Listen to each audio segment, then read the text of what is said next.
मंजिल चाहे कितनी भी ऊंची क्यों ना हो, मंजिल चाहे कितनी भी ऊंची क्यों ना हो दोस्तों, रास्ते हमेशा पैरों के नीचे होते हैं।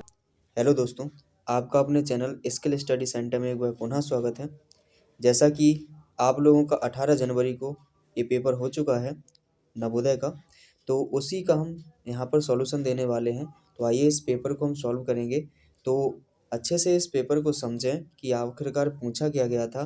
पेपर बहुत सिंपल आया हुआ था। चलिए देखते हैं।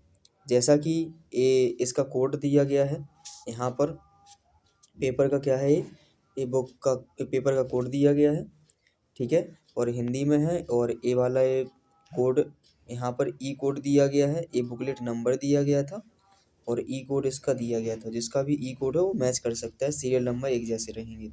ओके, तो यहाँ पर आगे चलते हैं। तो यहाँ पर जैसे कि ये सारा कुछ भाषा लिखी हुई है, पिछली वीडियो में हमने बता दिया था कि इसमें क्या क्या लिखा होता है। सारा कुछ लिखा हुआ है कि इसमें OMR रहेगी, जिसमें 1 से लेके 80 तक प्रश्न के लिए जो विकल्प होते हैं उसमें दिए जाते हैं, जिसमें हम उसमें गोला भरते जाते हैं, प्रश्न का जो भी आंसर होता है उस प्रकार से। तो आइए चलते हैं। इसके बाद इसको छोड़ते हुए सीधा खंड 1 पे चलते हैं और मानसिक योग्यता परीक्षण यानी कि आकृतियों पर चलते हैं। और पहली आकृति, पहले टाइप की आकृतियों में क्या लिखा हुआ है देखिए ज़रा। पहले प्रकार की आकृतियों में लिखा हुआ है कि प्रश्न संख्या 1 से 4 में प्रत्येक प्रश्न में 4 चित्र ABCD दर्शाए गए हैं। इन 4 चित्रों में से 3 चित्र किसी विधि से एक समान है, जबकि एक चित्र अन्य से भिन्न है। अन्य से भिन्न चित्र का चयन करें। अपने उत्तर को दर्शाने के लिए OMR उत्तर पत्रिका में प्रश्न की संगत संख्या के सामने वृत्त को काला करें। ओके, तो यहाँ पर हमें देखना है कि 3 तो किसी ना किसी तरीके से सही है, यानी संबंध रखते हैं एक दूसरे से। और जो एक है चौथी, वो हमें ज्ञात करना है। इसको हम बोलते हैं ऑड मैन आउट, यानी ऑड मैन आउट हमें ये छांटना है। तो जैसे कि पहली आकृति में देख रहे होगे, पहली आकृति में ये सभी भुजाएं देखो, इनके विकर्ण जो हैं पहली आकृति में देख पा रहे हो यहाँ, ये नहीं होगा इसका आंसर, क्योंकि देखो इसमें भुजाएं हैं गिन सक रहे, इसमें भुजाएं गिन सक रहे, इसमें भुजा गिन सक रहे, यानी इसमें एक ही बंद आकृति, इसमें एक बंद आकृति और चौथे वाले में भी एक बंद आकृति है। लेकिन यहाँ पर जो ऑप्शन नंबर 3 देख पा रहे हैं, ऑप्शन नंबर 3 में जो देख रहे हैं कि 2 बंद आकृति हैं, तो यही सबसे अलग होगा। तो इसका आंसर हो जाएगा क्या, इसका आंसर हो जाएगा ऑप्शन नंबर सी हो जाएगा। Option number C is correct answer. इसके बाद प्रश्न सेकंड है। प्रश्न सेकंड में देखिए, ये एरो के चिन्ह है, सब में 3-3 एरो दिए गए हैं। इसके बाद उनके पीछे देख पा रहे हैं तो लाइन खिंची हुई है, किसमें बी में खिंचा है, सी में और डी में भी लाइन है, लेकिन ए वाले ऑप्शन में लाइन नहीं है। तो इसका जो आंसर सही होगा वो आंसर होगा ऑप्शन नंबर ए। क्लियर। इसके बाद चलते हैं अगले क्वेश्चन की ओर, और अगला क्वेश्चन है जो कि है तीसरा। और तीसरे वाले में देख पा रहे हैं कि तीसरे वाले में ये त्रिभुज आकृति बनाई गई हैं सभी में। तो इसका जो सही आंसर हो जाएगा वो सही आंसर होगा इसका ऑप्शन नंबर सी। क्यों होगा, क्योंकि देखिए जो यहाँ पर जो इस प्रकार से जो यहाँ पर जैसे ए आकृति बनी हुई है पहले वाले में, तो इस तरीके से बनाई गई, दूसरे वाले में सेम सेम है और तीसरे वाले में सेम सेम है, बस केवल चौथे वाले में भी सेम है, केवल इनमें क्या कर दिया गया, इनको घुमा दिया गया है। एक भुजा के समांतर इनमें रेखा खींची गई है, लेकिन यहाँ पर सी वाले में ऐसा नहीं है। तो ऑप्शन नंबर सी इसका क्या हो जाएगा सही आंसर, क्योंकि यही अलग आकृति है। इसके बाद क्वेश्चन नंबर 4 में देखिए, क्वेश्चन नंबर 4 में ये क्रॉस देख रहे हो, यहाँ पर बी वाले में क्रॉस और सी वाले में क्रॉस और डी वाले में क्रॉस संग संग में है, एक एक साथ है। लेकिन यहाँ पर जो देख रहे हो कि जो क्रॉस है जिस साथ साथ नहीं है कौन में, आकृति ए में, तो इसका ये ए आंसर हो जाएगा। क्लियर दोस्तों। इसके बाद आगे चलते हैं अगला क्वेश्चन जो कि है क्वेश्चन नंबर 5 से, और ये भाग दूसरे में आ जाते हैं। इसमें हमें क्या चयन करना है, इसमें ये कह रहे हैं कि जो आकृति दी गई है सेम हूबहू आकृति हमें इसमें देखना है, कि जो भी दिख जाए ऐसे ही वो आंसर माना जाएगा। जैसे कि आकृति ये 5 वाली देख पा रहे हैं, 5 वाली में ये आकृति देखो कौन से ऑप्शन में मिल रही, ये ऑप्शन नंबर 4 में दिख रही सेम आकृति, तो ऑप्शन नंबर 4 इसका सही आंसर हो जाएगा। इसके बाद ए वाली जो दिख रही है 6 वाली, ए देखिए, ए ऑप्शन नंबर बी में दिख रही है, तो इसका बी करेक्ट आंसर हो जाएगा। ओके, इसके बाद चलते हैं अगले क्वेश्चन की ओर। क्वेश्चन नंबर है 7। तो क्वेश्चन नंबर 7 में भी ऐसा ही देखिए, इस प्रकार की आकृति देख रहे होगे कि कौन सी में दिख रही है। ये दिख रही है ऑप्शन नंबर बी में, तो इसका option number B correct answer हो जाएगा। इसके बाद जो 8 वाले में देखिए, 8 वाले में इसी प्रकार की आकृति कौन से में दिख रही है, तो इस प्रकार की जो आकृति है वो दिख रही है ऑप्शन नंबर बी में। देख पा रहे हो, option number B is correct answer. ठीक है, तो इसके बाद चलते हैं अगले क्वेश्चन की ओर। और अगला क्वेश्चन जो है वो है भाग 3 में है। और भाग 3 में ये कह रहे हैं इस आकृति को पूर्ण करना है, यानी कि इन आकृतियों को पूरा करेंगे। और आकृतियों को पूरा करना है तो इसको पूरा करेंगे। तो जिस प्रकार से इस पहले जो बॉक्स से दिया गया है उसी प्रकार से हमें चौथे बॉक्स में बनाना है। तो चौथे बॉक्स में देखिए किस प्रकार से बनेगा। तो ये आकृति बनाने के लिए हमें एक लाइन खींचनी पड़ेगी, और यहाँ से एक लाइन खींचनी पड़ेगी, और एक सीधी लाइन खींचनी होगी, और यहाँ पर एक लाइन यहाँ पर एक्स्ट्रा खींची हुई है, देखो ये खींची है, तो यहाँ पर भी हमें एक लाइन ऐसी खींचनी पड़ेगी। तो ऐसी आकृति हमें देखने को कौन से में मिल रही है, यहाँ से नहीं खींचनी थी, यहाँ से। तो कौन सी आकृति में देखने को मिल रही है, ऑप्शन नंबर डी। तो इसका option number D correct answer हो जाएगा। इसके बाद ए जो 10 वाली है, इस 10 वाली को भी कंप्लीट करेंगे। तो इसको कंप्लीट करेंगे तो इस प्रकार से इनको चिपकाना पड़ेगा। तो यहाँ पर तो एक त्रिभुज भरा जाएगा। तो यहाँ पर कोने पर त्रिभुज देखो कौन में है, 2 आकृतियों में है। ओके, लेकिन इनको कंप्लीट करना है तो इनको इस प्रकार से कंप्लीट करेंगे, 3 लाइनें। तो ऐसी लाइनें कौन में दिख रही हैं, अंदर की तरफ, तो ऑप्शन नंबर डी में दिख रही हैं। तो option number D is correct answer. Clear. तो चलते हैं अगले क्वेश्चन की ओर, जो कि क्वेश्चन है 11 और 12। तो 11 वाले में देखिए, इसको भी कंप्लीट करना है। तो 11 वाले प्रश्न में कंप्लीट करेंगे तो ये 3 देख रहे होगे, अंदर ये चतुर्भुज बने हैं, यानी वर्ग बने हुए हैं। इन तीनों को मिलाएंगे तो 3 तो ये मिल जाएंगे। तो 3 कौन में है, कोने पे राइट साइड। तो कोने पे राइट साइड 3 जिसमें मिल जाए वो आंसर सही होगा, और इसको भी मिलाना होगा, और यहाँ पर एक लाइन। तो ऐसी आकृति कौन से में दिख रही है, ये आकृति देखो हमें ऑप्शन नंबर बी में दिख रही है। तो option number B is correct answer. इसके बाद 12 वाली जो आकृति है, 12 वाली आकृति को कंप्लीट करेंगे। एक लाइन इसको इस प्रकार से मिला देंगे, और यहाँ पर ये इस प्रकार से अर्धवृत्त बना है, एक बिंदी रखी हुई है, और यहाँ पर 2 लाइन खींची हुई हैं। इस प्रकार की आकृति देखो कौन सी इसमें बनी हुई है। तो ऑप्शन नंबर 4 में इस प्रकार की आकृति है। तो option number D is correct answer of the question. Clear. चलते हैं अगले क्वेश्चन की ओर। और अगला क्वेश्चन है 13 नंबर का, 13 नंबर वाला। इसमें ये कह रहे हैं कि अगली जो सीरीज में अगला जो पद आएगा वो बताना है, यानी अगली आकृति क्या आएगी, जो इनमें संबंध है उस संबंध के अकॉर्डिंग। तो जैसे कि पहली आकृति में देखा हमने, इनमें भुजाएं गिनी 1 2 3 4 5 भुजाएं हैं। इसके बाद इसमें देखिएगा जो दूसरे वाले ऑप्शन में 1 2 3 4 भुजाएं हैं, यानी में पहले में 5 भुजाएं हैं, तीन में 4 हैं, अगले में 3 है, तो अगले में कितनी भुजाएं आएंगी, 2। और 2 भुजाएं कौन सी आकृति में देखने को मिल रही हैं, ये दिख रही है ऑप्शन नंबर बी। तो option number B is correct answer. इसके बाद 14 वाले में देखिए, 14 वाले में ये पहले तीर इस तरफ था, फिर यहाँ हो गया, फिर ऊपर की तरफ हो गया तीसरे में, अब चौथे में इस तरफ आएगा लेफ्ट साइड। कौन में है लेफ्ट साइड, 2 में है, बी और सी में। अब दूसरा लॉजिक और देखते हैं। पहले में 3 लाइन खींची ये वाली, दूसरे में 2 लाइन है, तीसरे में 1 लाइन है, अब एक में एक भी लाइन नहीं रहेगी अगले वाले में। तो ऑप्शन नंबर सी है ऐसा। तो option number C is correct answer. Clear. चलते हैं अगले क्वेश्चन की ओर। अगला क्वेश्चन जो है 15 वाला, 15 वाला भी हमें इसी प्रकार से देखना है। तो इनमें देखिएगा कैसे करते हैं। इनमें एक चिन्ह उठा लो, जैसे ये प्लस लिया हमने, प्लस पहले यहाँ था, फिर प्लस यहाँ पहुँच गया, फिर यहाँ आ गया, अगली बार में इधर आएगा। तो इधर देखो कौन सी आकृति में है प्लस, देख लीजिए। तो यहाँ पर केवल एक ही में दिख गया, सी में। तो ऑप्शन बिना हम ज़्यादा कुछ देखें, ऑप्शन नंबर सी हमारा आंसर सही हो जाएगा।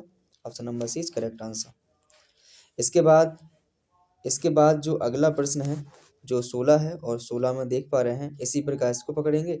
तो यहाँ पर स्टार यहाँ था पहले, अब स्टार यहाँ होगा, अब यहाँ हो गया, अब यहाँ होगा स्टार अगले वाले में, यहाँ आना चाहिए स्टार। तो स्टार कौन से में है, 2 आकृतियों में, सी और डी में से।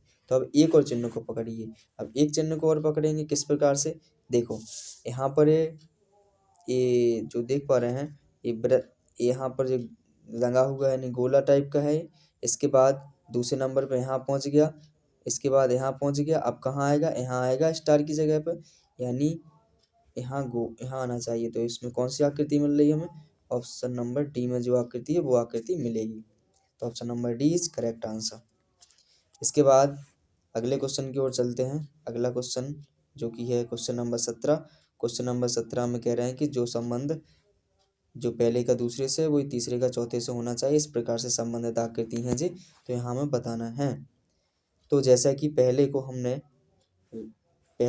इस प्रकार से घुमा दिया 90 डिग्री, तो हम इस वाले को भी 90 डिग्री घुमाएंगे तो हमें आकृति मिलेगी कौन सी, ये मिल जाएगी हमें सी में जैसी बनी हुई है। क्लियर है, ठीक है। तो ये आकृति हम इसका ये आंसर हो जाएगा। इसके बाद राइट जो 18 वाला प्रश्न है, 18 वाले प्रश्न में देखिए यहाँ पर आमने सामने वाले खाली स्थान है, यहाँ पर फिर भरे हुए स्थान है आमने सामने वाले, है ना। ये देखो यहाँ पर जे वाले ये भरे हैं इसमें, जे यहाँ खाली थे यहाँ पर, तो यहाँ पर पहले खाली है इसमें, तो अब ऐसे में क्या होंगे, भरे। तो भरे वाले देखो कौन में है, ऐसे में केवल ऑप्शन नंबर सी में है। तो ऑप्शन नंबर सी क्या हो जाएगा, इसका करेक्ट आंसर हो जाएगा। क्लियर, कोई डाउट, बहुत बढ़िया, कोई डाउट नहीं है। तो इसके बाद आगे चलिए, अगला वाला प्रश्न है 19 में देखिए क्या है। 19 में पहले का संबंध देखो तीसरे से दे दिया, यानी इनको आपस में ने पलट दिया। तो ऐसे ही क्या करना है कि इस वाले को भी हम जो दूसरी वाली आकृति है इससे संबंधित कौन सी आकृति मिलेगी हमें, कि इसको हम पलट दें तो ऊपर की तरफ पलटेंगे तो हमें कौन सी आकृति मिलेगी, ये आकृति मिल जाएगी हमें बी में है, जो option number B correct answer हो जाएगा। इसके बाद इसमें 20 वाले में देखिए, इनको क्या किया कि बड़े वाले जो यहाँ पर जो चतुर्भुज यानी कि वर्ग है, वर्ग के अंदर क्या कर दिया, वृत्त के अंदर त्रिभुज कर दिया। तो यहाँ पे पहले क्या होगा, वृत्त के अंदर त्रिभुज, त्रिभुज के अंदर क्या होना चाहिए, ये होना चाहिए वर्ग। तो ऐसी आकृति ऑप्शन नंबर बी में है, तो option number B is correct answer. Clear, चलिए बहुत बढ़िया। इसके बाद अगले प्रश्न की ओर चलते हैं। अगला प्रश्न है 21, यानी इनको क्या करना है, आकृतियों को कंप्लीट करना है। आकृतियों को कंप्लीट करने के लिए हमें क्या करना पड़ेगा, ये जो वर्ग दिख रहा है इस वर्ग को पहले कंप्लीट करना पड़ेगा। इस प्रकार से पेंसिल चला के कर लेंगे, और इन पे जिस प्रकार से कटी हुई है ऐसी बना लो, और जो उलझारी है अपन ने वैसे ही आकृति हमें मिल गई ऑप्शन नंबर ए में। तो option number A is correct answer. इसके बाद जो प्रश्न है 22 में देखो क्या करना है। 22 में हम देखो त्रिभुज बन रहा था तो हम त्रिभुज बना लें। ऐसो त्रिभुज बनाने के बाद जो हम उलझा देना, तो किस प्रकार से बनेगी आकृति, ये जो आकृति बन रही है जो कि ऑप्शन नंबर सी में है, option number C is correct answer. ठीक है, इसके बाद चलते हैं अगले क्वेश्चन की ओर, और जो कि अगला क्वेश्चन है अपने पास 23, और 23 में ये देखो वर्ग बन रहा है, तो इस वर्ग को कंप्लीट करिए। यहाँ पर इस प्रकार से यहाँ पर ये बना लो, उलझा लो जैसी कटिंग है। अब जो उलझा रहा है ऐसी डिजाइन हमें कौन सी आकृति में मिल रही, ये डिजाइन मिल रही हमें आकृति चौथे में। तो ऑप्शन नंबर डी इसका करेक्ट आंसर हो जाएगा। इसके बाद जो यहाँ पर 24 वाला प्रश्न है, तो ये में देखो पता चल गया हमें कि इसमें वृत्त बना होगा, तो वृत्त बना लो ऐसो। ठीक है, जो यहाँ कटा हुआ है जिस प्रकार से ऐसी आकृति बना लो। तो ऐसी आकृति देखो कौन से में बनी हुई है, तो ये आकृति देख पा रहे हैं कि ये आकृति बनी हुई है जो कि जो सी वाली आकृति है वैसी बनी हुई है। ठीक है, तो इसका सी ऑप्शन करेक्ट आंसर हो जाएगा। इसके बाद अगला वाला जो प्रश्न है 25 में है दर्पण आकृति यानी मिरर इमेज। अगर इस तरफ हमें दर्पण लगाना है, जैसे ही जिस तरफ ये डॉट डॉट लगा हुआ है इस तरफ अगर हम दर्पण रखेंगे, तो दर्पण को रखेंगे तो यहाँ पर इसका दर्पण किस प्रकार से प्राप्त होगा वो बताना है। तो पहले को अगर दर्पण में देखेंगे तो ये बनेगा ऑप्शन नंबर सी की तरह, तो इसका आंसर सी हो जाएगा। इसके बाद दूसरे वाले का 26 वाले को देखेंगे, तो 26 वाले में अगर हम इसको दर्पण लगाएंगे तो दर्पण लगाने के बाद जो हमें जो आकृति बनेगी वो बनेगी ऑप्शन नंबर जो इसमें दिया गया है कौन सा, ए वाला। तो ए इसका क्या हो जाएगा करेक्ट आंसर। इसके बाद अगले प्रश्न की ओर चलते हैं, जो कि दिया है 27। और 27 में देख रहे हो कि अगर हम इसमें दर्पण लगाएंगे तो जो हमें आकृति मिलेगी वो हमें मिलेगी ऑप्शन नंबर सी जैसी। तो option number C is correct answer of this question. And the next question is 28। 28 में देखेंगे, इसमें भी हम दर्पण लगाएंगे तो हमें जो ऑप्शन में जो आकृति मिलेगी उसमें वो मिलेगी ऑप्शन नंबर डी के जैसी। ऑप्शन नंबर डी इसका करेक्ट आंसर हो जाएगा। ओके, बहुत बढ़िया। चलिए इसके बाद चलते हैं अगले क्वेश्चन की ओर, जो कि है 29 है। ये किससे संबंधित है? ये है पेपर कटिंग आकृति। तो जिस प्रकार से काटी गई है और जैसी बंद करी गई थी, फिर हम उसे खोलें, जैसे पहली आकृति है तो इसको हम खोलेंगे तो हमें किस प्रकार से बन मिलेगी? ऑप्शन नंबर ए की तरह। तो option number A is correct answer.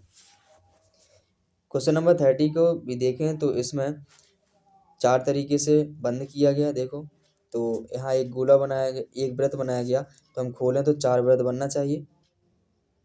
तो 4 वृत्त कौन सी आकृति में है? 4 वृत्त हमारे डी आकृति में है। तो हमारी डी आकृति इसका आंसर हो जाए। ठीक है, option number D is correct answer. इसके बाद प्रश्न 31 पे पहुंचते हैं। 31 में देखिएगा यहाँ पर किस प्रकार से बनाया गया। तो यहाँ पर क्या आकृति बने, जैसे ये हम ऐसे ही काट लें तो क्या बन गए? 1 2 3 4 जगह बन गए क्या नहीं? तो एक बॉक्स में कितने हैं? 3 गोले। तो 4 में कितने खोजे? 12। और 12 गोले किस में है? इस तरीके से। तो ये ऑप्शन नंबर जो बी में आकृति बनी है इसमें है। तो हमारा आंसर हो जाएगा ऑप्शन नंबर बी।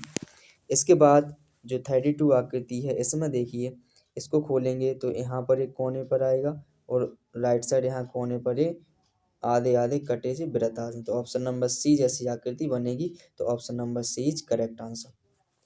इसके बाद चलते हैं अगले क्वेश्चन की ओर, क्वेश्चन नंबर 33। और क्वेश्चन नंबर 33 में जो ऐसे प्रश्न दिए गए हैं इनका है, ये ऊपर देखो पूरा सब कुछ लिखा होता है, सब कुछ लिखा हुआ है, इसको पढ़ सकते हैं।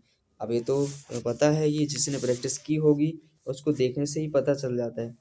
इसमें क्या है कि ऐसी आकृति हैं कि इनसे मिला के बनी हुई आकृति हमें देखने हैं। तो ऐसी आकृति देखो कि जी वाली आकृति इनसे मिल के बने केवल। ठीक है, जैसे कि मान लीजिए कि गुम्मा हो जिस प्रकार के आकार का, तो उसी प्रकार गुम्मा हो या कुछ एफएक्स हो, तो उसी प्रकार की आकृति तो बनेगी जैसे हमारे पास है। तो ऐसे जो दिए गए हैं हमारे पास टुकड़े, तो इनको मिला के हमें बनाना है। या कोई खिलौना बनाते हैं तो हमें जो टुकड़े दिए गए उन्हीं से तो बनाएंगे, बिल्कुल। तो ऐसे इससे भी बनाएंगे। तो इस वाली आकृति से बनेगी कौन सी? ये ऑप्शन नंबर डी में है जो ये बन रही है। तो option number D is correct answer. ऐसे ही इससे बनाएंगे हम।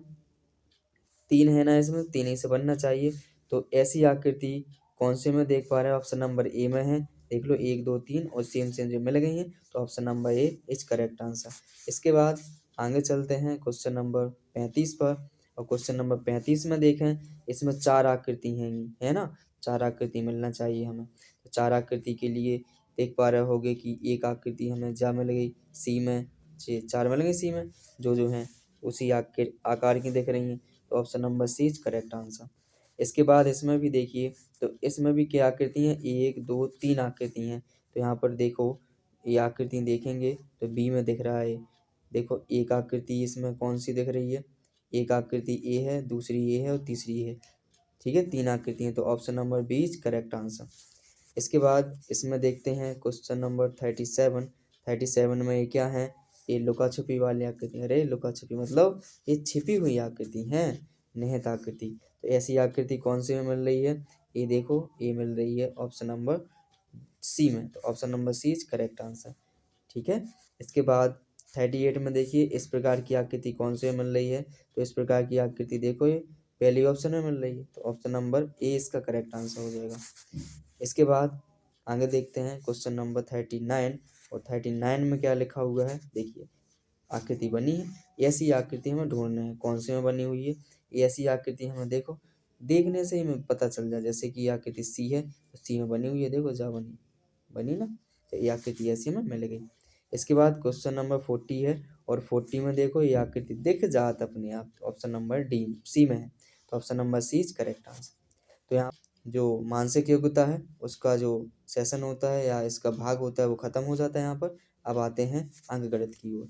अंक गणित पे खंड जो दूसरा है तो अंकगणित परीक्षण है। अंकगणित परीक्षण में क्या होता है, मैथ होते ही। तो मैथ में जैसे कि ये क्वेश्चन नंबर 41 है। क्वेश्चन नंबर 41 में लिखा हुआ है कि सभी अंक कौन कौन दिए गए हैं। जो देखो जरा, सभी अंक इसमें दिए गए हैं कि 4, 2, 0, 7 के प्रयोग से बनने वाले 4 अंकों की सबसे बड़ी संख्या और सबसे छोटी संख्या में अंतर। तो सबसे बड़ी संख्या बनाई जाए इसकी, तो सबसे बड़ी संख्या क्या बनेगी, 7, 4, 2, 0। और सबसे छोटी बनाई जाए तो बनेगी 2, 0, 4, 7। अब इनका अंतर करिए, घटा दो इनमें से। 3 बने थे, इतने कितना बन जाए, 7 बन जाए। और इतने कितने बन जाए, 3 बन जाए। इतने 5 बन जाए। तो 5373 कौन से ऑप्शन में है, ऑप्शन नंबर सी में है। Option number C is correct answer. Clear, ठीक है। अब इसके बाद जो क्वेश्चन 42 है, 42 में लिखा भाग के प्रश्न में यदि भाजक 51 है, भागफल 16 है, शेषफल 27 है तो भाज्य बताना है। तो भाज्य बराबर होते ही भाजक गुणा भागफल। भाजक है 51, भागफल 16 और प्लस शेषफल, इनका गुणा करिएगा। तो 16 का गुणा करो, 16 एकम 16, 16 पंचे 80, 81 प्लस के 27, इनको जोड़ो कितना बनेगा, 843। और इसमें ऑप्शन में कौन से में 843, ऑप्शन नंबर ए में। तो option number A is correct answer. देखो कितने बिल्कुल हलवा से प्रश्न आए हुए थे, बिल्कुल सिंपल सिंपल कर सकते हो। इसके बाद अगला प्रश्न है 43 में कहा गया है कि 90 के हमें क्या करना है, अभाज्य गुणनखंड करना है। तो इसको हम ऑप्शन से क्या कर सकते हैं, ऑप्शन से पहचान सकते हैं। कैसे, कहियो कैसे। देखो पहले वाले ऑप्शन में देखो 9 क्या अभाज्य संख्या है, नहीं है, तो पहले तो हो ही नहीं सका। दूसरे में देखो क्या 6 अभाज्य संख्या है, नहीं है, तो ये हो ही नहीं सका। इसके बाद डी वाले में देखो क्या 15 अभाज्य संख्या है, नहीं है, ये तो हो ही नहीं सका। इसके बाद सी वाले में देखो सब अभाज्य संख्या आएंगी। तो option number C is correct answer. कितना समय लगा, नहीं लगाना ज़्यादा समय, बहुत बढ़िया। इसके बाद कह रहे हैं निम्नलिखित में से वह कौन सी संख्या है जो सदैव प्रत्येक अभाज्य संख्या गुणनखंड है। मतलब प्रत्येक अभाज्य संख्या में भाग चलो जाते हो, तो एक को चलो जाना, तो एक इसका क्या हो जाएगा, करेक्ट आंसर। तो option number A is correct answer. इसके बाद अगला प्रश्न है 45। क्वेश्चन नंबर 45 में लिखा हुआ है कि ये इसके बराबर ये दिया गया है। तो हम क्या पूछा जा रहा है, इतना बताओ। तो यहाँ पर जो अपने पास पूछा जा रहा है वो लिख लो, ठीक है। जो पूछा जा रहा है वो लिख लो। तो यहाँ पर लिखते हैं 9.43, अरे 9.432 भागे है, सो बटर लगा दो 12.5। ओके, अब क्या करना है, इतने हमें इनको दशमलव हटाना है पूरी तरह। दशमलव हटाना तो इतने क्या कर लो, इतने अपन 3 अंक पे दशमलव है, अंक 3 अंक पे दशमलव, दशमलव हटा के 3 जीरो बढ़ा दो। नीचे से हमें एक अंक थे दशमलव लगाना है। तो जो दशमलव हटा के क्या करो, जो दशमलव हटा दो ई को, और इतने एक दशमलव लगा दो, सो इतने क्या हो जाए, 1 जीरो बढ़ जाए। अब जा वैल्यू इतने बन गई किस प्रकार की, ये वैल्यू बन गई हमारे पास जो दी गई थी। तो ई को मान के देखेगा अपने पास, ये अपने पास इसका मान है 7545.6। यही है कि नहीं है, बिल्कुल है। और जब यहाँ पर है तो इसके बटे में कि देखें 10,000 बन गए। 10,000 मतलब 4 अंक पे दशमलव खिसकना लेफ्ट साइड, किसका हो तो 1, 2, 3, 4 इतने याद है, यानी 0.75456 कौन से ऑप्शन में है, ये है ऑप्शन नंबर बी में। तो option number B is correct answer. Clear, ठीक है। तो इसके बाद अगला प्रश्न है एडिशन वाला है। इनको योग करना है, मतलब जोड़ना है। तो इनको जोड़ लोगे तो आराम से जोड़ सकते हो। तो इसको जोड़ेंगे तो इसका जो आंसर बनेगा वो ऑप्शन नंबर सी बनेगा। जोड़ लोगे, बहुत सिंपल, ये तो बताने की कोई आवश्यकता नहीं है, बहुत बढ़िया। इसके बाद आगे चलते हैं क्वेश्चन नंबर 47। क्वेश्चन नंबर 47 में लिखा है इस प्रकार से। देखो इसको किस प्रकार से करते हैं जरा समझे। इनमें देखो कि यहाँ 3 लिखा है, ठीक है, दशमलव में आना ना आंसर, ऐसा कर लो। देखो सबसे पहले अपन इनको एलसीएम ले लो, कितने का आ जाए, ये 1, 2, 3, 4, 5, 6, ये आ जाएगा कितना, 10 लाख। एक पे 6 जीरो, इकाई दहाई सैकड़ा हज़ार 10,000 लाख 10 लाख हो जाए। तो यहाँ पर इससे भाग लगाओ, तो यहाँ पर कितना बन जाएगा 30 लाख। 3 पे 6 जीरो, एक जो 1 2 3 4 5 6। इसके बाद इससे भाग लगाओ, 2 जीरो हट जाए, 4 जीरो तो बचे, तो ये पर जी आ जाए 4 जीरो। प्लस ई से भाग लगाओ, सो 3 जीरो हट जाए, और 3 जीरो तो बचे, सो कितने के बचे, ऊपर लिख रहे हैं समझ जाइए 3,000। प्लस के यहाँ पर कितना बचेगा, 3 ही बचे। ठीक है, इनको जोड़ो जरा। तो यहाँ पर कैसे जोड़ पाओगे, जैसे 1 2 3 4 5 6 हैं, ठीक है। 6 कैसे हो गए, 1 2 6 कहाँ से हो गए, यहाँ पर हाँ 4 होना चाहिए, 1 2 3 4, एक ज़्यादा होगा, ठीक है 4। तो यहाँ पर 1 2 3 4 5, 5 अंक हैं, तो 1 2 3 4 5, तो बने 3 0 3। इतने देखो 1 2 3 4, फिर 3 बनेगा, फिर डबल जीरो, फिर 3 बनेगा। यहाँ पर नीचे के देखें 6 जीरो, 6 जीरो हैं तो 6 पे दशमलव हो जाए कट के, 1 2 3 4 5 6, सौ 3 दशमलव, ये बनेगा 3.033 डबल जीरो 3। देखना क्या बना है इसमें, 3 दशमलव यहाँ लिख ले, 3.033 डबल जीरो 3 ए बना है, ठीक है। सो ऑप्शन नंबर बी जैसा बन रहा था, तो ऑप्शन नंबर बी इसका करेक्ट आंसर हो जाएगा। ओके, इसके बाद चलते हैं अगले क्वेश्चन की ओर। अगला क्वेश्चन में 48 है। क्वेश्चन नंबर 48 में इन्होंने कहा कि इसका सरलतम रूप बनाइए। सरलतम रूप बनाने के लिए इसके नीचे 4 अंक पर दशमलव है, दशमलव हटा दें और नीचे का लिख दें अपन, एक के बाद 4 जीरो लगा दो, ठीक है। अब यहाँ हम इसको काटेंगे, तो हम इसको काटते हैं 25 से, काट लें, 25 चौको 100, यहाँ 25 अट्ठम 200, ठीक है। 25 अट्ठम 200 हो गया, भागने जा रहा हो, भागना अष्टम भिंदी, 25 75 होगा, और 75 92 में से घटा दो, कितना बच जाएगा 17, बिल्कुल 25 सत्ते 175, कितना बना, तो 8037/400 है कौन ऑप्शन में, बिल्कुल है ऑप्शन नंबर सी। तो option number C is correct answer. इसके बाद अगला जो प्रश्न है 49 में कहा गया है 300 मिलीलीटर की पानी की 17 बोतलें आती, 300 मिलीलीटर की कितनी बोतलें आती, 17, और 130 मिलीलीटर की 30 बोतलें आती, कितने आती, 130 मिलीलीटर की आती 30 बोतलें। तो जे कह रहे हैं इनको एक जग में खाली कर दो, तो जग में कितने पानी होगा, पूरा द्रव कितने होगा जो कह रहे हैं, तो इनमें 17 बोतलन में जो पानी प्लस के 30 बोतलन को पानी कर दें, टोटल पानी जग में हो जाए, बिल्कुल। यहाँ करो 17 3 5100 होगा मिलीलीटर, यहाँ करो 13 3 39 होगा, इन्हें जोड़ो कितने हो जाए 9000 मिलीलीटर। हमें बदलने का है, हमें बदलने हैं लीटर में, ऊँचो जा रहा हो, तो 1000 से भाग लगा दो, क्या कि यहाँ पर 1 लीटर में 1000 मिलीलीटर, 3 जीरो से 3 जीरो कैंसिल, 9 बचेगा, तो आंसर क्या आ जाएगा 9। कौन सा ऑप्शन में है, ये है ऑप्शन नंबर बी में, तो option number B is correct answer. Clear, ठीक है। इसके बाद चलते हैं अगले क्वेश्चन की ओर, जो कि अगला क्वेश्चन है 50 में लिखा हुआ है क्या, 50 में लिखा है कि सुरेश अपने चाचा से मिलने के लिए प्रातः 9 बजे अपने घर से चला, 10 मिनट पैदल चला, 1 घंटे 5 मिनट बस से यात्रा की, फिर 15 मिनट पैदल चल कर वह अपने चाचा के घर पहुंच गया, और वहां पर 3 घंटा 20 मिनट रुका। कह रहा है कि 3:30 बजे वो अपने घर पहुंच गया वापस, ठीक है। तो जो बीच में कितने को समय, पहले तो 9 बजे से 3:30 बजे तक कितने समय लग गया, तो 9 बजे से गिनो, 9 से 10 11 12 1 2 3, तो 1 घंटा 2 घंटा 3 4 5 6 घंटा जी होगा, आधा वो 6.5 घंटा लगे, यानी 6 घंटा 30 मिनट तो पूरा समय लगो, पूरा टोटल।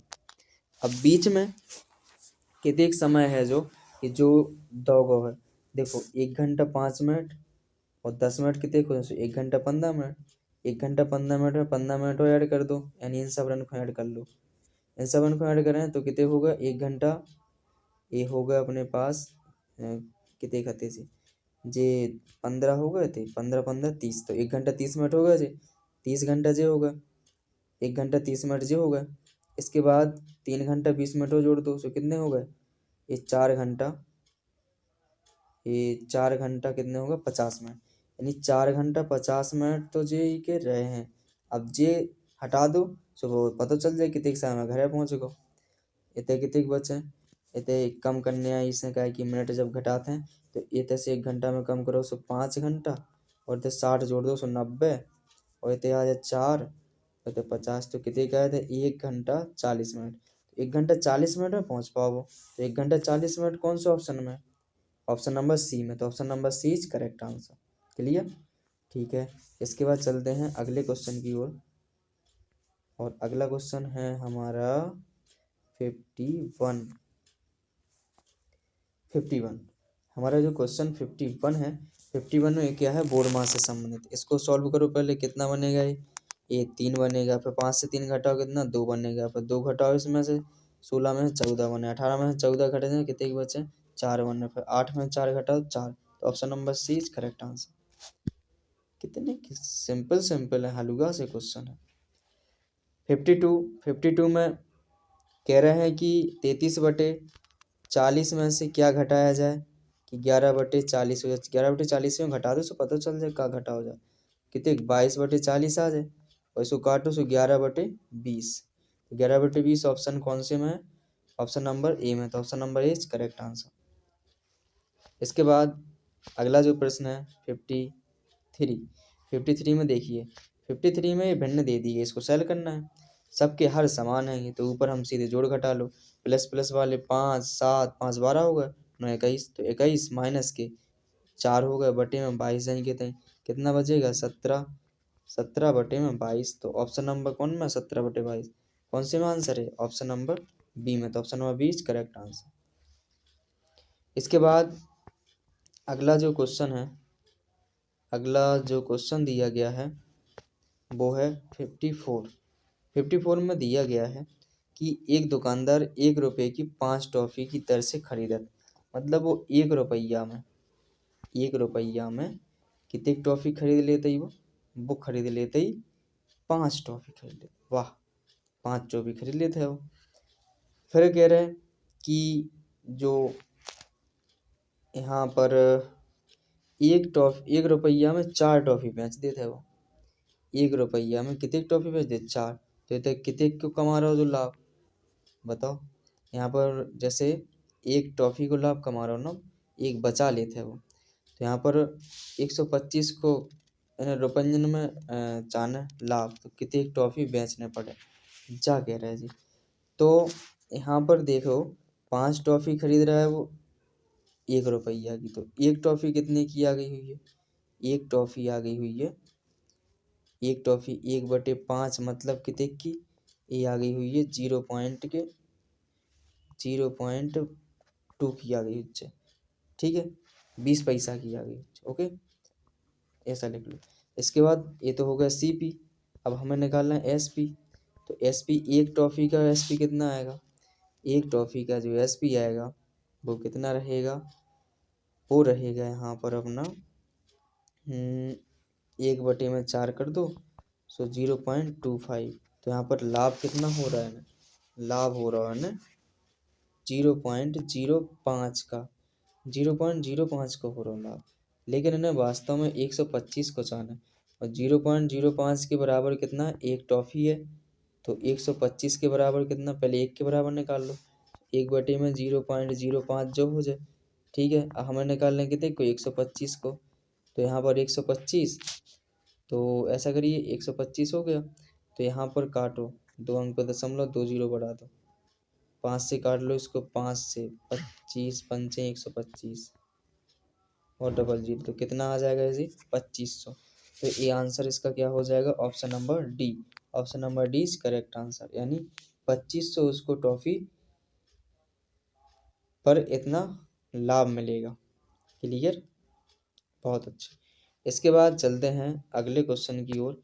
अगला क्वेश्चन है जो है वो है 55 वाला। 55 में लिखा, टीना ने एक स्कूटर 55,000 में खरीदा। 55,000 में खरीद लो, और 3,400 की मरम्मत पर लगा दे। तो यानी कुल टोटल CP कितना होगा? इन दोनों को जोड़ लियो जरा, इनको जोड़ें सो 58,000 400 होगा। अब फिर कह रहे 56,030 रुपया बेच दो। अब इतने 58,400 खर्च करे थे वहाँ पे उन्हें पूरे हो गए थे टोटल, और 56,030 में बेच दो, यानी कम में बेचो तो हानि होने। हानि की देख की भाई जो पूछ रहा है, तो हानि होने है ई में से घटा दो, एसपी घटा दो सीपी में से, तो ये कितना बनेगा 0.7, और यहाँ पर बनेगा 3, और यहाँ पर बन जाए 2। ठीक है, 2370। तो क्या आएगा इसका 2370 की ये का भाई, ये भाई हानि, यानी 2,370 रुपया की ये हानि हो गई। तो ऑप्शन नंबर बी में है, तो option number B is correct answer. ठीक है, इसके बाद अगला जो प्रश्न है, अगला प्रश्न है 56, और 56 में लिखा हुआ है कि एक वर्गाकार पार्क की भुजा 50 मीटर है, इसके अंदर की ओर चारों ओर इसके अंदर की ओर चारों ओर 2.5 मीटर चौड़ा पथ है। इस पथ को समतल कराने पर 10 रुपये प्रति वर्ग मीटर की दर से कितना व्यय होगा, जो बताना है हमें। जैसे इनने कही 2.5 मीटर को एक वर्ग है जो, ठीक है। इसके बाद 2.5 मीटर को इतना इतना 2.5 मीटर, इतना ऐसे 2.5 मीटर को बना लो एक, जो पथ कर दो तो 2.5 मीटर को। ओके, तो 2.5 मीटर मतलब 5 मीटर जब कम गई, तो अंदर वाले की भुजा कितनी हो गई था, जब पहले 50 थी तो जब 45 हो गई। इसके बाद जा वाली भी 45 हो गई। तो ई को बताना है हमें पहले क्षेत्रफल। तो ई को क्षेत्रफल कैसे, बाहर वाले वर्ग को क्षेत्रफल माइनस अंदर वाले वर्ग को क्षेत्रफल, तो ये निकल के आ जाए बिल्कुल। तो यहाँ पर क्या हो जाएगा, बाहर वाले वर्ग को क्षेत्रफल 50 का स्क्वायर हो जाए, अंदर वाले को हो जाए 45 को स्क्वायर, तो इसको करो सो 2500 ये हो जाएगा, इसका वर्ग माइनस 45 का वर्ग 20-25 हो जाएगा। अब इसमें से घटाना है, 500 में से ये घटा दो 25, तो कितना 475 ही बनेगा। अब इसके बाद इनने कहा कि 10 रुपया प्रति वर्ग मीटर लग रहा हो, तो इनमें 10 को और गुणा करा दो, काहे की दर है ही, तो कितना हो जाए 4,750, यानी 4,750 इसको टोटल व्यय होगा इस पर। तो 4,750 ऑप्शन नंबर बी में है, तो option number B is correct answer. Clear. इसके बाद चलते हैं अगले क्वेश्चन की ओर। अगला क्वेश्चन है 57, और 57 में लिखा हुआ है कि निम्नलिखित आयतों में किसका क्षेत्रफल सबसे अधिक है। देखिएगा बहुत अच्छे समझिएगा, इन जो आयत दोगे ई को क्षेत्रफल कर निकालो सो 180 हो जाए, ई को करो तो 14 गुणा 14 सो 196 हो जाए। ई के बाद ई को करो सो 12 और गुणा 16 कर लो, तो कितना हो जाएगा यहाँ पर 160, 16 दूनी 32, 192 हो जाएगा। इसके बाद 17 और 11 करो, तो यहाँ पर 7, 8, 187 हो जाएगा। अब इनमें सबसे ज़्यादा कौन कौन है, वो सबसे ज़्यादा कौन दिख रहा हो बताओ, 196 नहीं दिख रहा हो ज़्यादा, तो 196 है सबसे ज़्यादा। कौन सी आकृति में, बी में है। तो आयत बी और 196 कौन से में, ऑप्शन नंबर बी में, तो ऑप्शन नंबर बी इसका करेक्ट आंसर हो जाएगा। है ना, बहुत सिंपल प्रश्न, काहे कि आयत को क्षेत्रफल लंबाई गुणा चौड़ाई होती, निकाल लो तो। क्लियर इतना, ठीक है। इसके बाद चलते हैं अगले क्वेश्चन की ओर, और जो अगला क्वेश्चन है 58 में कहा जा रहा है कि एक साइकिल है, साइकिल के पहिए में 24 तीलियां हैं, ये 24 ऐसी तीलियां बना देंगे। ठीक है, अरे थोड़ा सा और अच्छा बना दिया जाए, चलो और अच्छा बनाते हैं। तो यहाँ पर क्या कर लेते अपन, थोड़ा सा और अच्छा बनाए, सर्कल बनाते हैं, ये है। ठीक है, इसमें क्या बनाया गया है, इसमें 24 तीलियां बनाई गई, इस प्रकार से 24 तीलियां हैं, ये 24 तीलियां बनी हैं इस प्रकार से, ये 24 तीलियां बनाई गई हैं। तो इनने कही कि 24 तीलियां तो हैं, लेकिन 2 तीलियन के बीच में कितने को कोण बनना, पूरा केंद्रीय कोण कितने को होते, जो पूरा केंद्रीय कोण बोलो कितने को होते, अरे कितने का होता है, पूरा केंद्रीय कोण होता है 360 का, पूरा केंद्रीय कोण होता है 360 का। तो यहाँ पर पूरा 360 का होगा। अब 24 में बटने हैं, तो 24 को भाग लगा दो, और जब 24 को भाग लगाओ तो 12 से काटो, पहले 12 दूनी 24, 12 तीन 36, और 2 से काट दो, कितने बार में 15 बार में। तो ये हो जाएगा कितना, ये हो जाएगा अपना, ये ये हो जाएगा 360 में हमने भाग लगाया कितने का, 24 का, 360 में हमने 24 का भाग लगाया, सो ये बना था अपना 15 डिग्री। तो ऑप्शन नंबर कौन में है 15, ये ऑप्शन नंबर बी में, तो option number B is correct answer. अब इनने कहा कि अगला वाला प्रश्न है कि शाम के 6 बज के 6 बज गए, शाम के 6 बज गए, मान लो इतने इतने 12 होते, इतने 6 होती, तो 6 बज गए तो घंटे वाली सुई इतने हुई जाए, हुई है क्या नहीं? बिल्कुल हुई है। और जो मिनट वाली सुई हुई है वो कहाँ पे हुई है? वो हुई है 12 पे, बिल्कुल आमने सामने हुई है 6 बजे पे, बिल्कुल हुई है। और जब ऐसा रहता है तो कह रहा है कि कौन सा कोण बनना हुई है शून्यन के बीच में, तो जब जो कौन सा बनना, शैल कोण बनना हो ना, ऋजुरेखीय कोण, तो शैल कोण है इसमें ऑप्शन में, तो option number D is correct answer. इसका आंसर हो जाएगा शैल कोण। ओके, इसके बाद अगला जो प्रश्न है, क्वेश्चन नंबर जो है 60 में लिखा हुआ है कि जो चित्र दिया गया है, इस चित्र में ए PQRS द्वारा हल किए गए प्रश्नों की संख्या को दर्शाया गया है। अब यहाँ पर नीचे प्रश्न पूछा गया है कि उपर्युक्त दंड ग्राफ से ज्ञात कीजिए कि Q और R ने मिलकर, तो Q R मिलकर देखो कि देखें, Q के 6 हैं और R के 8 हैं, 8 6 14 हो गए इनके, ठीक है। इसके बाद आगे कह रहा P और S दोनों ने मिलकर, P के कितने कहेंगे 4, S के कितने कहेंगे, S के हैं, एक मिनट गलत हो गया। इसमें देखो पहले कह रहा है Q और R, तो Q कहाँ है, वो Q जो है वो Q के 6 हो गए, R के कितने ये हो गए 10, तो कितने हो गए इनके टोटल 16। इसके बाद कह रहे हैं कि P और S, तो P के 4 हैं और S के कितने हैं 8, तो 8 4 12।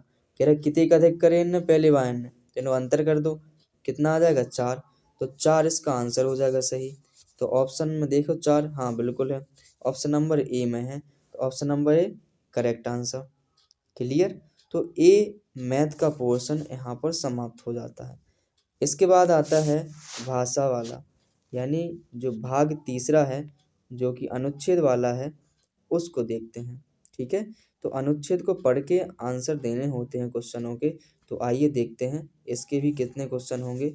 एक क्वेश्चन इसके जैसे कि ये 20 क्वेश्चन होंगे, ठीक है, क्या है कि 20 इस हिंदी के होते और 20 मैथ के होते और 40 आकृति होती हैं। तो चलिए पढ़ते हैं। जैसे कि पहला है लिखा अनुच्छेद कि रोबोट एक विशेष यंत्र होता है, यह कंप्यूटर से प्राप्त निर्देशों के अनुसार चलता है और काम करता है। एक यंत्र होने के कारण यह ना गलतियां करता है ना थकता है, यह कभी शिकायत नहीं करता। रोबोट हमारे चारों ओर है। कुछ रोबोट चीज़ें बनाने में प्रयुक्त होते हैं, उदाहरण स्वरूप रोबोट कार बनाने में सहायता कर सकते हैं। कुछ रोबोट खतरनाक स्थानों के अन्वेषण में प्रयुक्त होते हैं, ज्वालामुखी, जैसे ज्वालामुखी है वहाँ पर भी। कुछ रोबोट घरों की साफ सफाई में सहायता कर सकते हैं। कुछ रोबोट शब्दों को भी पहचान सकते हैं, वे टेलीफोन कॉल का उत्तर देने में सहायता कर सकते हैं।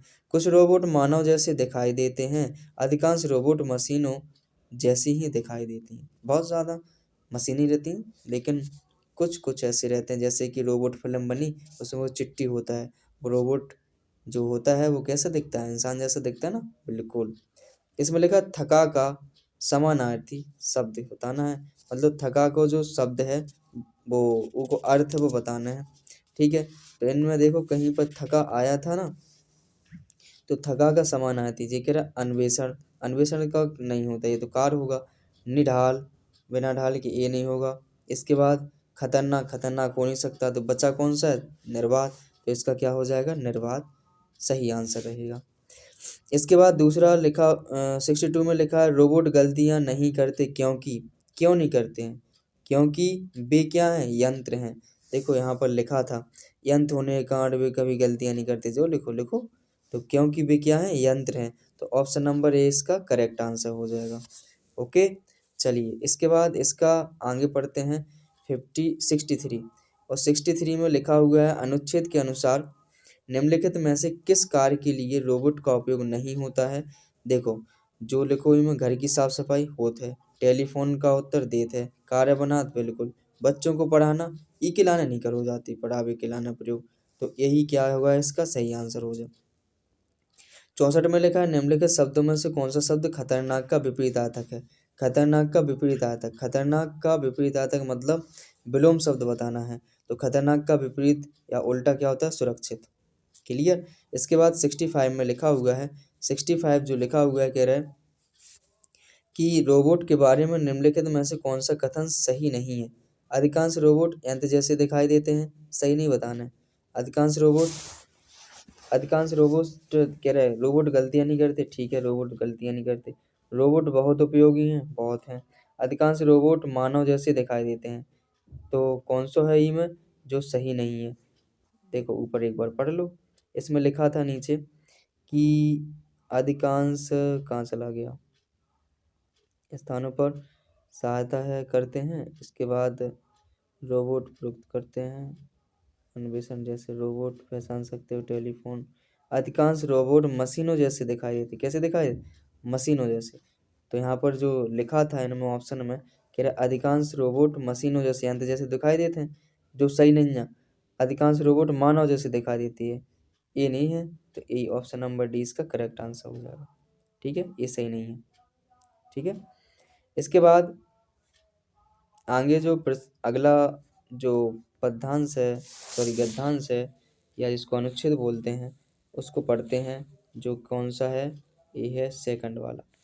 सेकंड वाले में लिखा हुआ है सुनहरा बाज अधिकतर अपने घने भूरे परों और सुनहरे पंखों के कारण सरलता से पहचाना जा सकता है, पहचाना जा सकता है। युवा पक्षियों में मादा नर के समान ही होती है, किंतु प्रायः बड़ी होती है। यह शानदार प्राणी उत्तरी गोलार्ध में खुले क्षेत्रों में अपना घर बनाता है। वे पेड़ों पर या खड़ी चट्टानों की दीवारों पर अपना बड़ा घोंसला बनाते हैं, जिससे उन्हें घात लगाने के लिए अधिक स्थान मिल जाता है। सुनहरा बाज तिरने में दक्ष होता है। अपने पंखों के विस्तृत फैलाव और गर्म हवा की ऊपर उठती मात्रा की सहायता से इसे बड़ी देर तक तिरता हुआ देखना बड़ा सुंदर दृश्य होता है। तिरता मतलब उड़ना। ऊपर उठती हवा इसके लिए महत्वपूर्ण होती है, क्योंकि वह सुनहरे बाज को विशाल ऊंचाइयों तक बिना पंख फड़काए उठा सकती है। आइए अब प्रश्नों के उत्तर देते हैं। सुनहरा बाज अधिकतर कहाँ पाया जाता है? देखिए यहाँ पर लिखा था उत्तरी गोलार्ध, लिखा हुआ है उत्तरी गोलार्ध में पाया जाता है। तो यहाँ पर क्या लिखेंगे, उत्तरी गोलार्ध में। तो ऑप्शन नंबर डी इसका करेक्ट आंसर हो जाएगा। Clear, clear. इसके बाद अगला वाला प्रश्न है, कह रहे हैं कि मादा सुनहरे बाज को कैसे पहचाना जा सकता है? क्या होते हैं? अधिक घने रंग के पैर हो, अधिक चमकदार होते हैं, और ये घने भूरे परों के होते हैं, या बड़े आकार के होते, कैसे होते हैं? बड़े आकार के। यहाँ लिखा था, देख लीजिए, यहाँ लिखा हुआ है कि युवा पक्षियों में मादा और नर के समान होती है, किंतु युवा पक्षियों में मादा नर के समान होती है, किंतु प्रायः बड़ी होती है। कैसी होती है? बड़ी होती है। तो कह रहे हैं मादा सुनहरे बाज को कैसे पहचाना जाए? बड़े आकार की होती है। तो इसलिए इसका आंसर जो होगा ऑप्शन नंबर डी हो जाएगा। क्लियर है? ठीक है। इसके बाद अगला वाला जो प्रश्न है, कह रहे हैं घोंसला बनाने के लिए एक पक्षी को कैसा स्थान चाहिए? खुला क्षेत्र चाहिए, वनस्पति रहित क्षेत्र चाहिए, विशाल ऊंचाइयों वाला चाहिए, या भवनों वाला खुला क्षेत्र चाहिए? तो उसमें जो था, उसमें लिखा हुआ था खुला क्षेत्र चाहिए। तो इसका आंसर हो जाएगा ऑप्शन नंबर ए। फिर कह रहा है शानदार के समान अर्थ वाला शब्द कौन सा है? शानदार ही को मतलब दूसरों का है, यही में शानदार को मतलब का है भव्य। शानदार मतलब भव्य। ऑप्शन नंबर सी इसका करेक्ट आंसर। ठीक है। इसके बाद अगला जो क्वेश्चन है, क्वेश्चन नंबर 70। क्वेश्चन नंबर 70 है जो, उसमें लिखा हुआ है निम्नलिखित में से कौन सा शब्द विशाल का विलोम है? विशाल को विलोम, विशाल मतलब बहुत बड़ा। तो देखो इसमें विस्तृत, ये तो बहुत बड़ा। भारहीन, ये हो ही नहीं सकता। छोटा और नन्हा। विशाल मन बहुत बड़ा, नन्हा मतलब सबसे छोटा, बिल्कुल नन्हा हो जाएगा। ठीक है, तो ये इसका आंसर हो जाएगा ऑप्शन नंबर सी।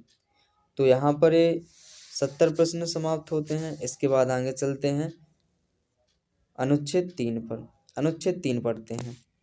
अनुच्छेद 3 में लिखा हुआ है कि पुस्तकें, बहुत बढ़िया, पुस्तकें मानव प्रयत्नों के सर्वाधिक समय तक रहने वाले उत्पाद हैं। ठीक है।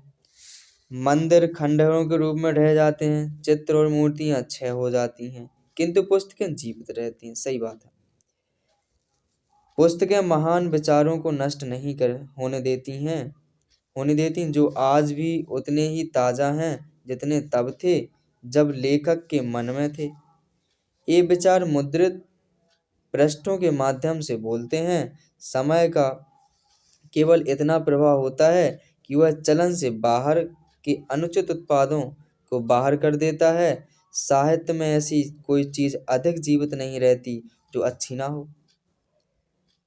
अच्छी पुस्तकों ने जीवन के अनेक क्षेत्रों में मनुष्य की सदा सहायता की है। बिल्कुल, इसमें आश्चर्य नहीं कि विश्व अपनी पुस्तकों को बड़ी सावधानी से रखता है। ठीक है। क्या पूछ रहा है? मानव प्रयत्नों के सभी उत्पादों में पुस्तकें सबसे क्या हैं? उपयोगी हैं। बिल्कुल उपयोगी हैं। तो ऑप्शन नंबर डी इसका करेक्ट आंसर हो जाएगा। ऑप्शन नंबर डी इसका क्या हो जाएगा? करेक्ट आंसर हो जाएगा। कह रहा है अच्छी पुस्तकें समय के परीक्षण में बची रह सकती हैं क्योंकि उनमें क्या होता है? आगे देखो, ऑप्शन देखते हैं अपन, है ना। क्योंकि उनमें क्या होती है? एक तो कह रहा लेखक का मन होता ही या महान विचार होते ही बची रहती हैं। क्योंकि देखो, इसमें पढ़ना पड़ेगा एक बार फिर से।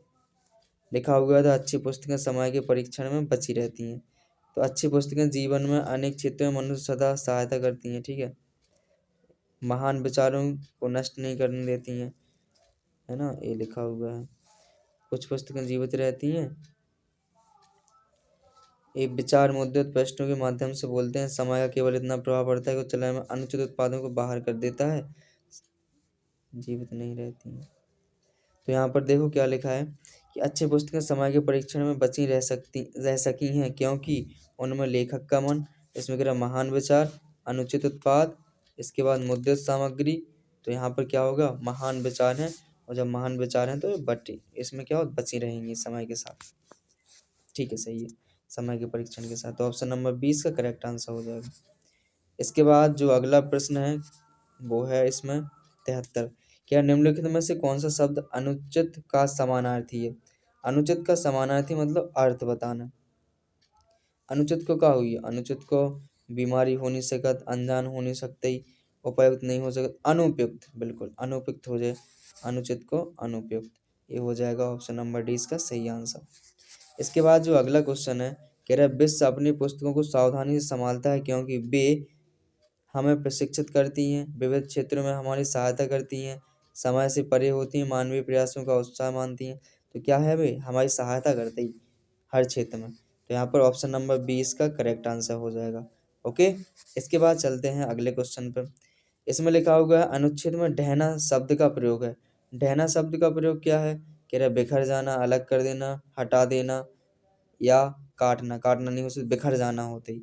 ढहना मतलब हो बिखर जाना। तो option number A is correct answer. 75 हो गए यहाँ पर प्रश्न। इसके बाद लास्ट अनुच्छेद है, और लास्ट अनुच्छेद है चौथा वाला, और चौथे वाले में लिखा है, सुनिएगा अच्छे से, पहले बहुत अच्छे से पढ़ते हैं कि एक ही बार में याद हो जाए। कहा जा रहा है कि सभी मकड़ियाँ जालें बुनती हैं। जालों से मकड़ियों को 3 कार्य करने में मदद मिलती है। वे मकड़ियों के अंडे उठाए रखने में, खतरे से छिपने में और भोजन पकड़ने में सहायक होते हैं।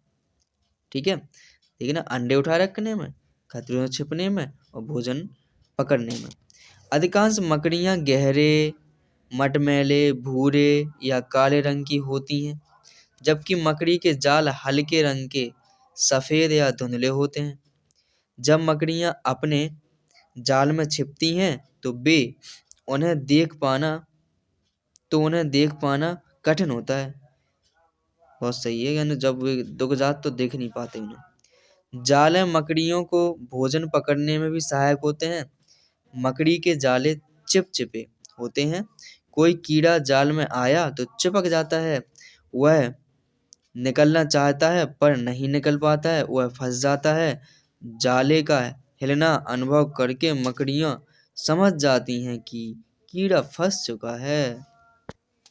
इसके बाद प्रश्न है, सॉरी, इसलिए आगे और भी है, इसलिए जाले में बिना मकड़ियाँ वैसे नहीं रह पाती जैसे रहती हैं। जाले के बिना नहीं रह सकती। सचमुच जाले मकड़ियों के अस्तित्व के लिए जरूरी है। अच्छा, ये है अनुच्छेद किसके बारे में? मकड़ी के जाले का महत्व बता रहे हैं, ये मकड़ियों के लिए कीड़ों का महत्व बता रहे हैं, या कह रहे हैं कि अंडे का महत्व बता रहे हैं, मकड़ियों का स्वभाव बता रहे हैं। तो ये बता रहे हैं मकड़ियों के लिए जाल का बता रहे हैं ऐसा। तो इसमें ऑप्शन नंबर ए इसका क्या हो जाएगा? सही आंसर हो जाएगा ऑप्शन नंबर ए। मकड़ियों के अगला क्वेश्चन, मकड़ियों के जालों के बारे में क्या सही नहीं है? जो सही नहीं है वो ढूंढना है हमें। तो ये में कह रहे हैं कि पहला इसमें लिखा हुआ है कि वे अंडे पकड़े रहती हैं, बिल्कुल पकड़े रहती हैं। वे भोजन पकड़ती हैं, बिल्कुल। वे जल ढूंढती हैं, वे कह रहे हैं शत्रुओं से रक्षा करत। जल ढूंढत कहाँ से ढूंढने लगे जल? अब आओ ही नहीं है जो। तो जो ये ये को सही आंसर का है कि कह रहा है कि जो सही नहीं है वो बता दो। फंसा का समानार्थी शब्द है। फंसा मतलब क्या होगा? फंसा क्या चिपका हो सकता है, छिपा हो सकती, छिपा नहीं होगा। इसके बाद खाया नहीं, भागा नहीं, तो क्या होगा? चिपका, फंस जाना, चिपक जाना, बिल्कुल फंस जाना या चिपक जाना। ऑप्शन नंबर ए सही आंसर हो जाएगा। इसके बाद 79 वाला प्रश्न है। 79 में लिखा हुआ है कि मकड़ियाँ कैसे जान लेती हैं कि उनके जाल में कुछ फंस गया है? वे सुन लेत, वे सूंघ लेत, वे अनुभव करती हैं, वे चख लेती हैं। अरे वे अनुभव कर लेते ही। तो इसका जो सही जवाब होगा ऑप्शन नंबर सी। इसके बाद 80 है और लास्ट प्रश्न है, कह रहा है अनुच्छेद के अंतिम वाक्य में प्रयुक्त अस्तित्व शब्द का भाव है। अस्तित्व का मतलब कह रहा जीवित रहना है, छिपा हुआ है, पकड़ा गया है, सुरक्षा है। तो अस्तित्व मतलब जो है यानी जीवित है। तो इसका आंसर हो जाएगा option A. Option A is correct answer of this question. आशा करता हूँ आपको प्रश्न समझ आए होंगे। तो अभी तक आपने वीडियो लाइक नहीं की तो वीडियो को लाइक कर दें, और ऐसे ही वीडियो पाने के लिए चैनल को सब्सक्राइब कर लें। तो धन्यवाद, मिलते हैं अगली वीडियो में।